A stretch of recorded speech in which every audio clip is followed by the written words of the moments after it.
ദൈവതിരുനാമം മഹത്വപ്പെടുമാറാവട്ടെ. വലിയ നോമ്പിൻ്റെ 2026 12-ാം പ്രഭാതമാണെന്ന്. ദൈവത്തെ മഹത്വപ്പെടുത്താം. എല്ലാവർക്കും സന്തോഷമാണോ? ഇന്നത്തെ നമ്മുടെ ധ്യാന ചിന്ത മത്തായിയുടെ സുവിശേഷം 15-ാം അധ്യായം 21 മുതൽ 28 വരെയുള്ള വേദഭാഗമാണ്. ബൈബിൾ കയ്യിലെടുക്കാം, ചേർന്ന് വായിക്കാം. ഈ വേദഭാഗം കനാൻകാരി സ്ത്രീയുടെ വിശ്വാസ പ്രഖ്യാപനമാണ്. അവളുടെ മകൾ പിശാച് ബാധിതയായി. അത് ഒരു വിടുതൽ കിട്ടുവാൻ വേണ്ടി കർത്താവിനെ അനുഗമിക്കുമ്പോൾ മത്തായിയുടെ സുവിശേഷം 15-ാം അധ്യായം അതിൻ്റെ 23-ാം തിരുവചനത്തിൽ കാണുകയാണ്, കർത്താവ് ഒന്നും അവളോട് മറുപടി പറയുന്നില്ല.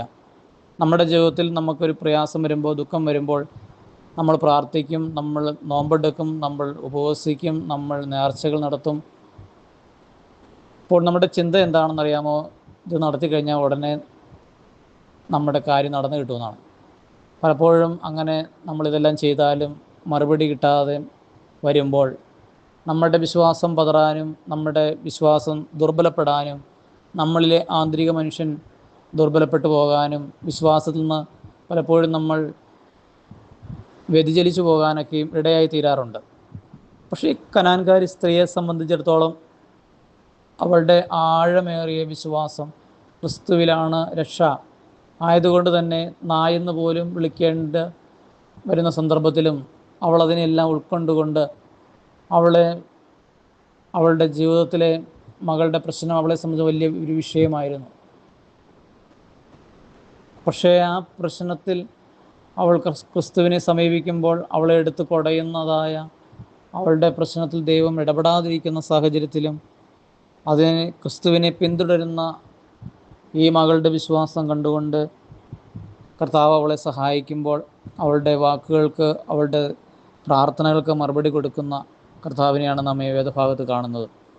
പലപ്പോഴും നമ്മുടെയൊക്കെ വിശ്വാസത്തിൻ്റെ ആഴം അറിയുവാനും അളക്കുവാനും സഹനങ്ങൾ പലപ്പോഴും ജീവിതത്തിലൂടെ കടന്നു പോരാറുണ്ട്. പക്ഷെ ആ കടന്നു വരുന്ന സഹനങ്ങൾ സഹിക്കാനുള്ള കൃപയ്ക്ക് വേണ്ടി നമ്മൾ പ്രാർത്ഥിക്കാറുണ്ടോ? ഇല്ലെങ്കിൽ നമ്മൾ ഇന്നു മുതൽ പ്രാർത്ഥിച്ചു തുടങ്ങണം. സഹനങ്ങൾ വരുമ്പോൾ അത് സഹിക്കാനുള്ള സഹന ശക്തി കിട്ടാൻ വേണ്ടി പ്രാർത്ഥിക്കണം. അതോടൊപ്പം തന്നെ നമ്മൾ നേരുന്ന നേർച്ചകളും നമ്മൾ പ്രാർത്ഥിക്കുന്ന പ്രാർത്ഥനകളും അർപ്പിക്കുന്ന ബലികളും കാലഹരണപ്പെട്ടു പോകുന്നില്ലെന്നും ദൈവത്തിൻ്റെ സമയത്ത് ദൈവം ഇടപെടുമെന്നും അതുവരെയുള്ളതായ ഈ പ്രതിസന്ധിയുടെ വേദനയുടെ കണ്ണുനീരിൻ്റെ ദിവസങ്ങളിൽ ദൈവമേ നിൻ്റെ പൊൻകരം താങ്ങണമേ, ദൂതന്മാരും മാലാഖമാരും രാവും പകലും കൂടെ ഉണ്ടാകണമേ, ദൈവിക സഹായം, ദൈവിക പരിപാലനം, എല്ലാ പ്രതിസന്ധിയെയും അതിജീവിക്കുവാൻ തക്കവിധമുള്ള കൃപാവരങ്ങൾ നൽകണമേ എന്ന് നമുക്ക് പ്രാർത്ഥിക്കാം. ഈ വചനം ശ്രവിക്കുന്ന എല്ലാ മകനും മകൾക്കും വിശ്വാസം കുറച്ചുകൂടി മെച്ചപ്പെടുവാൻ തക്കവിധം, വിശ്വാസത്തിൽ ആഴപ്പെടുവാൻ തക്കവിധം, ഒരു ഹൃദയവും കലങ്ങിപ്പോകാതെ ദുർബലമാകാതെ വിശ്വാസത്തിൽ ബലപ്പെടുവാൻ പരിശുദ്ധാത്മാവ് സഹായിക്കട്ടെ. നോമ്പെടുക്കുന്ന എല്ലാ മകനെയും മകളെയും അവരുടെ എല്ലാ നിയോഗങ്ങളെയും ദൈവകരങ്ങളിലേക്ക് പ്രത്യേകം സമർപ്പിച്ച് പ്രാർത്ഥിച്ചുകൊണ്ട് പ്രാർത്ഥനാപൂർവ്വം പുത്തൂർ കുടിലിൽ ജയ്മോനച്ചൻ.